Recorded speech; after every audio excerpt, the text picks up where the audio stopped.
They say to let go of attachments. I don't think I can.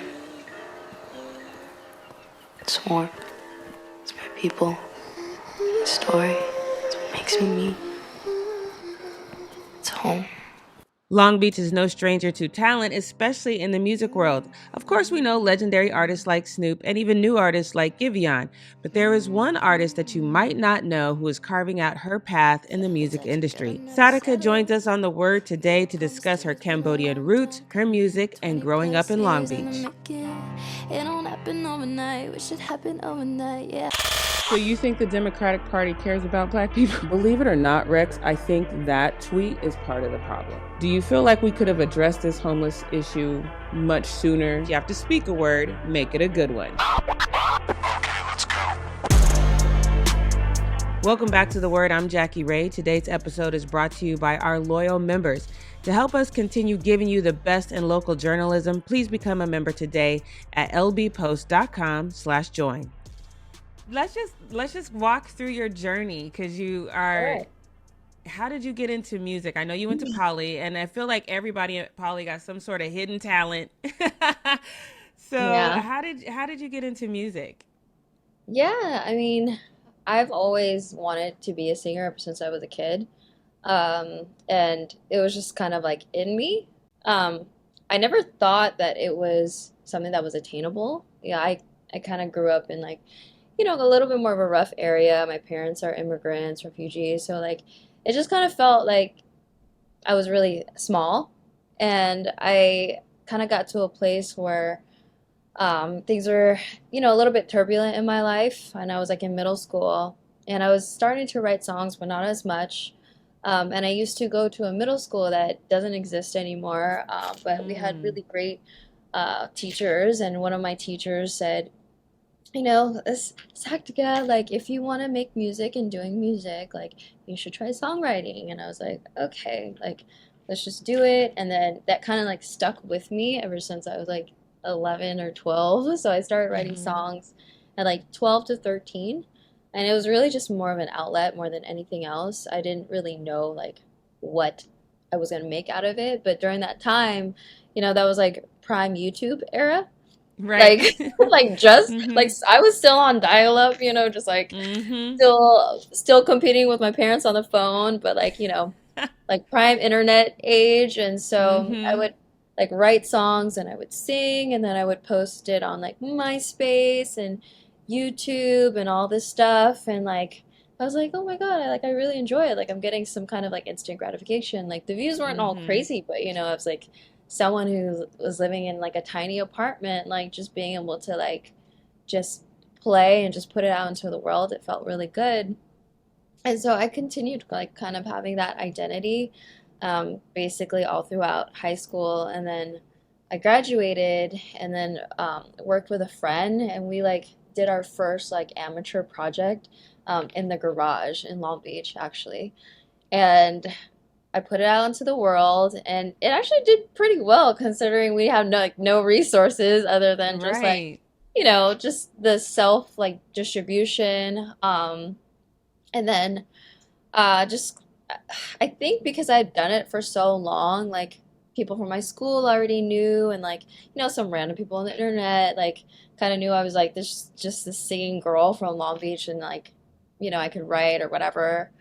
And I would work with some rappers like at the time. And then I got to the ears of one of my old managers, who then connected me with Far East Movement, which was really like kind of kick-started my career, just from being like more amateur and like kind of like, oh, like I could really do this, like Right. I can be like out into the world, and I might be someone, or I might be able to do more than what I anticipated just like in my bedroom as a kid.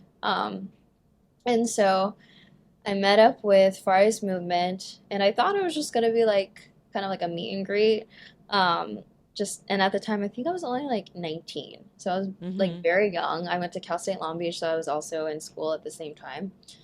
And I remember like I had school all day, and then I had like I used to be a waitress at like some sushi restaurant, and then I Mm-hmm. didn't get off until about 11 p.m. And so I went to the studio, and then we just talked and chopped it up, and they were like, "All right, well, we got a song for you. You got to write it right now." And I was like, "Wait, what?" Like my brain is fried. Like, wait, Like you're ready to end the day, and they're yeah. like, "Let's do I was some like, work." okay. I was like, I thought at least I'd be at home and in bed by like 1 o'clock because in the morning I had class. Right. But no, I was like, okay. I was like, this is it. This is your time to shine. And like Mm-hmm. tried to get out of my like, 19, 20-year-old brain. I was like, just do it. Like it's about the hustle. Right. Right. So I did, and I didn't leave the studio until like 5 in the morning. Oh wow. And then I had class, I want to say at like 9 a.m. or something, and I just like bossed up. And then shortly after, they proposed, that I sign on to their agency as an artist. So I was under artist development for a while, and I was doing that same schedule for like a couple years, which Oh my kind of gosh. destroyed my body a little bit, but like I Yeah. would not take that back. And then, yeah, and then I continued on. I got my first publishing deal in 2018 and kind of still rolling with it on the writer side and on the artist side. So here I am. That's amazing. That's such a great story because you don't really hear about artist development anymore. It's almost like, You people just come want you made to out of be the dark. already your own brand and now they can just make money off of you. They don't really want to develop you. So you got in there right at the perfect time when people Yeah, still kind of yeah. cared about artists a little bit. Yeah, definitely. And I was still like really young. Like I still had a lot of like my things that I need to figure out, like the type of artist, because at like 19 or 20, like you're barely learning yourself into adulthood, let Mhm. alone like Mhm. the the the creative side of yourself that you want to show to the world. And so, I just told them like I still want to take time to like figure out what my sound is and like how I want to come out, and they like really nurtured that side because I still had a lot of growth just like on the writing side, and then you have to grow tough skin to be in this industry. So that's Mhm. kind of Mhm. something that I needed to build because I could be sensitive at times. Let's talk Yeah. about that a little bit because we see a lot now as far as the entertainment world in general. It's just all this negativity about what women a lot of times have to go through behind the scenes, what we have to tolerate behind the scenes just to be seen. And I Hmm. know that's probably a tough topic, but are there any stories you can tell us about that you might have been a little uncomfortable and you had to ask yourself, is this really the route I want to go? Yeah, I mean, I think just being a woman in an industry where it's so like, I don't know, you have to like really care about your appearance and like all the external stuff. I've definitely been in rooms where I felt uncomfortable. And when you go into these sessions, sometimes you don't really know what to expect. You're kind of just like it's kind of like a blind date, and um, fortunately, nothing super crazy has happened to me where I felt uncomfortable to the point where I felt like unsafe.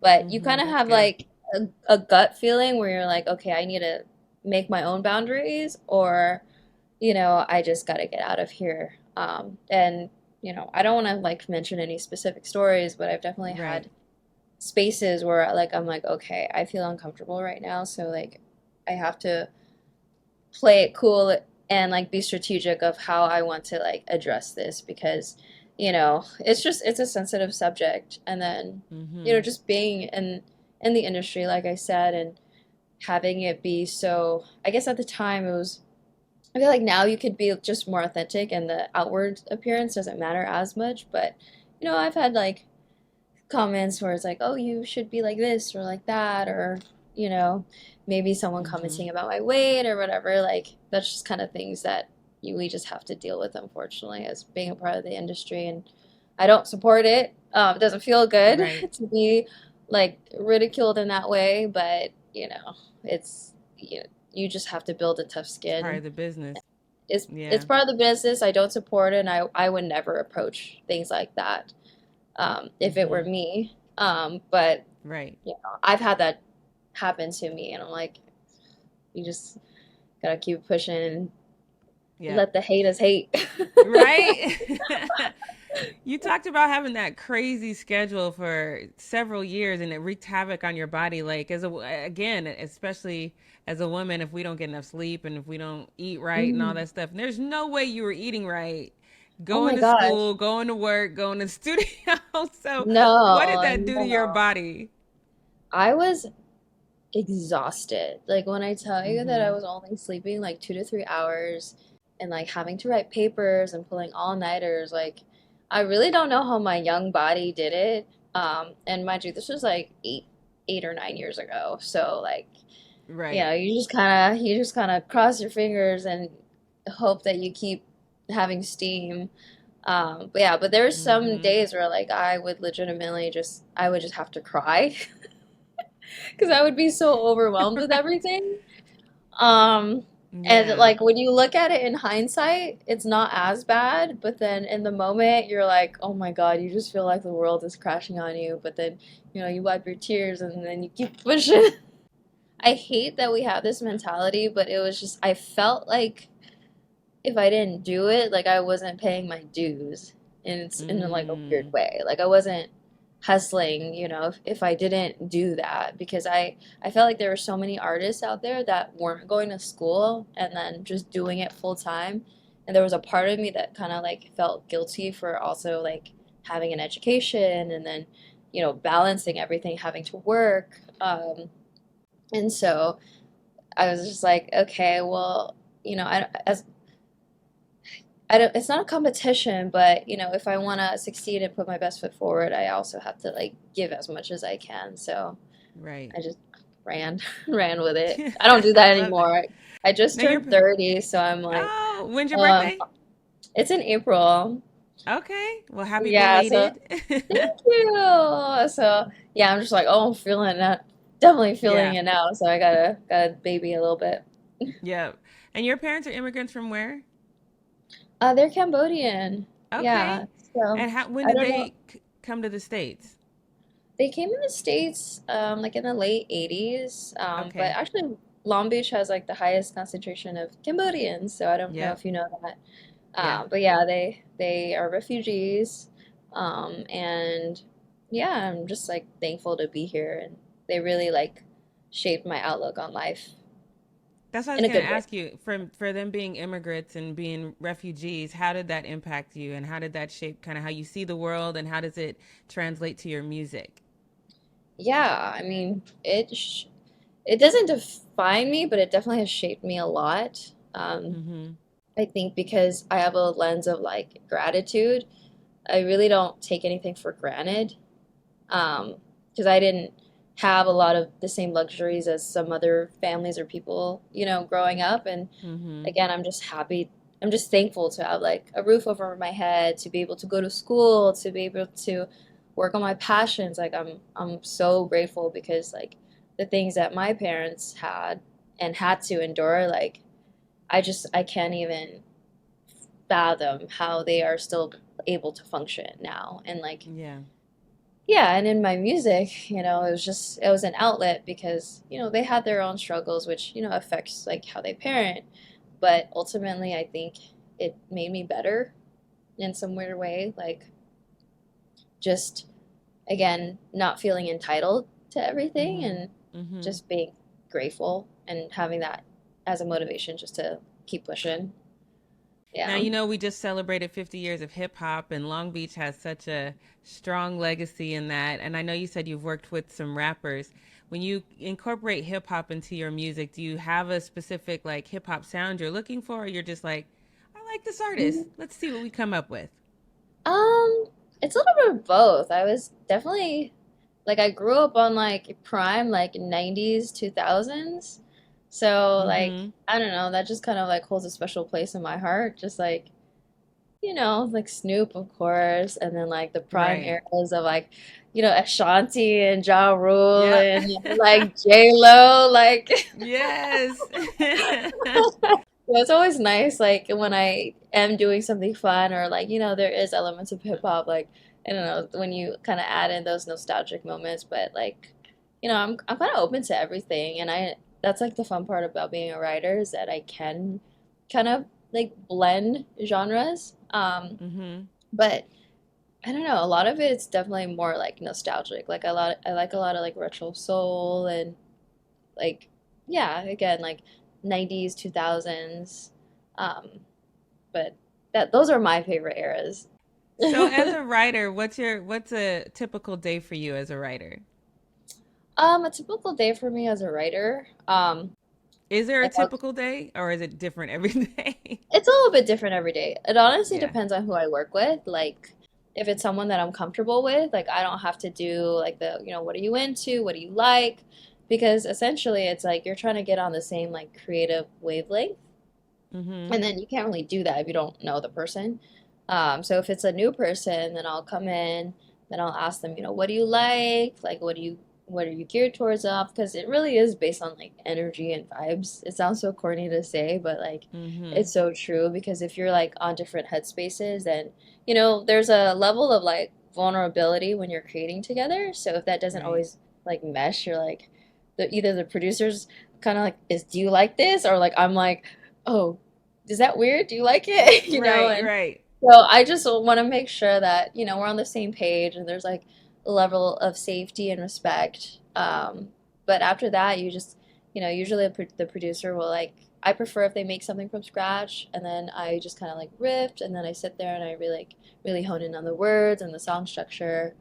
Um, and then if it's someone that I have already worked with, it's much easier because you just kind of hop in and then be like, I want to make something on this, or like I'm feeling like XYZ, let's just go Mm-hmm. in and we'll do it. And then like we just go. And then Yeah. typically it takes me about like anywhere in between like 3 to 5 hours to write like a full song from start to Mm-hmm. finish. That's So great. yeah, it's fun. It's really satisfying when like everything was smooth and you didn't overthink life because that is like Right. the story of like artists and anybody creative is just like the brain like you doesn't always have to be so overthought.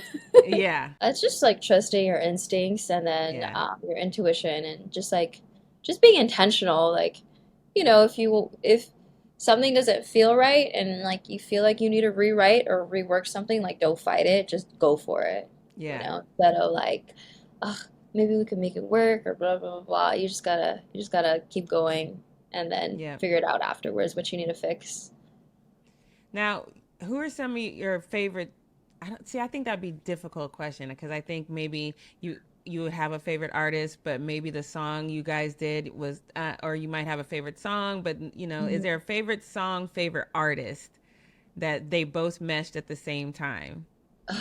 Favorite song and favorite artist.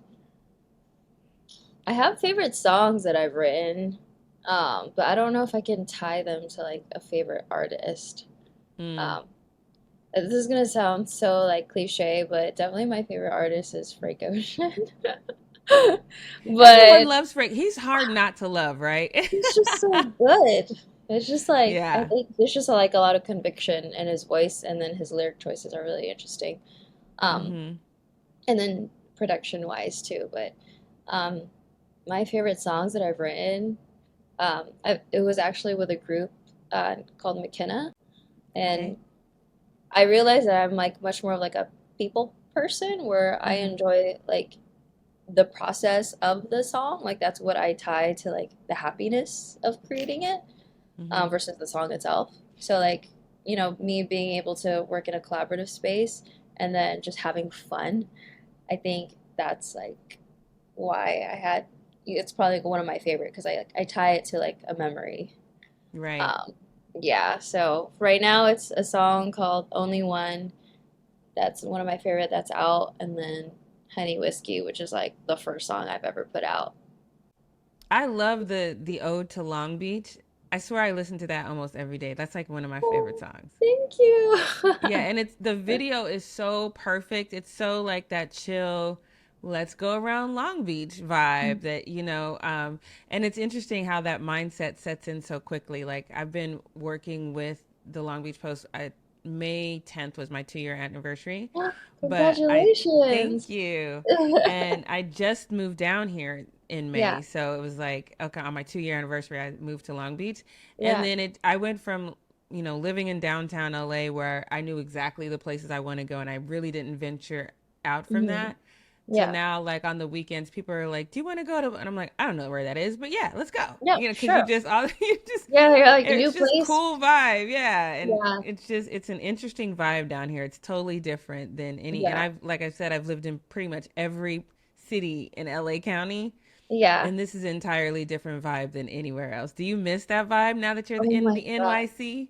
Yeah, oh yeah, totally different energy. Like, Mm-hmm. again, when I went back, I like went to like some workout classes and everybody wanted to talk to me and I was like, oh my Yeah. God, this is so nice.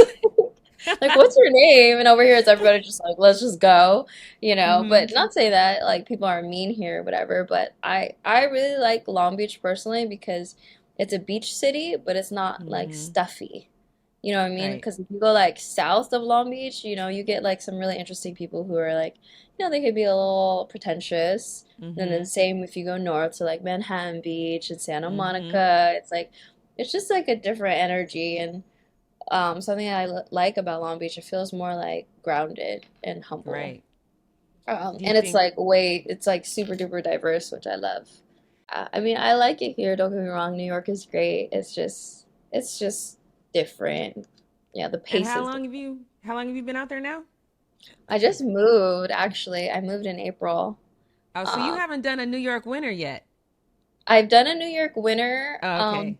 but I wasn't living here. I was just like kind of back and forth. I was out here in January from December to January for the whole month before I actually like made the move.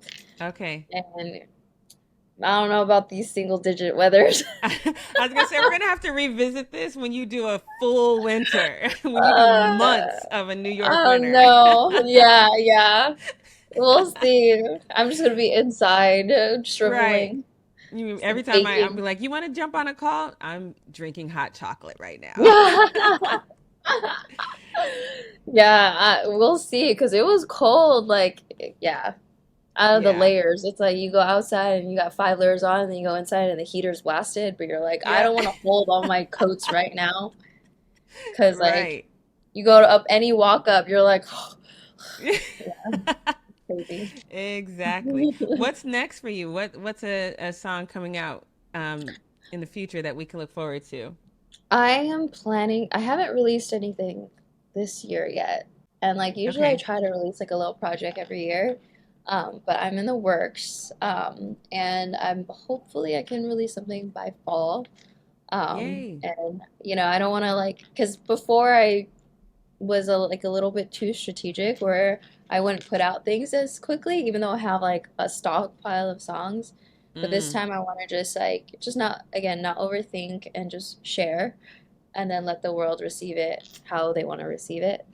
But hopefully by fall I'll have like a little mini project coming up. So I'm excited. It's Well, been when a you're ready while. for that, let us know at the Long Beach Post. We'd love to, do a whole write up on it in the high low and maybe do a listening party for you here in Long Beach because we definitely love the local artist scene in Long Beach. And Yeah. when Thomas was playing your how I found you is Thomas, our visual producer, was playing your song one day, and I was like, "That's the jam. Who is that?" Thomas is great. Yeah.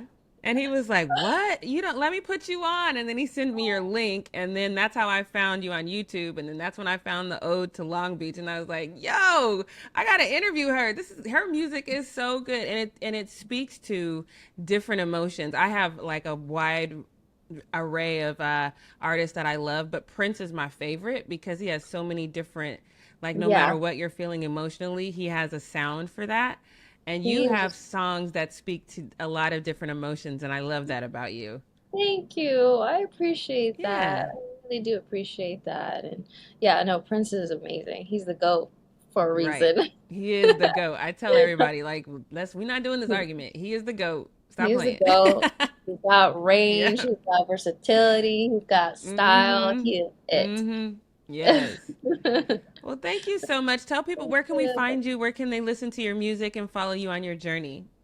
Yes, so if you're on Instagram, is Satica Music, Satica Music, and then on Spotify, I'm basically all on like all the major platforms, and it's just under Satica, Satica.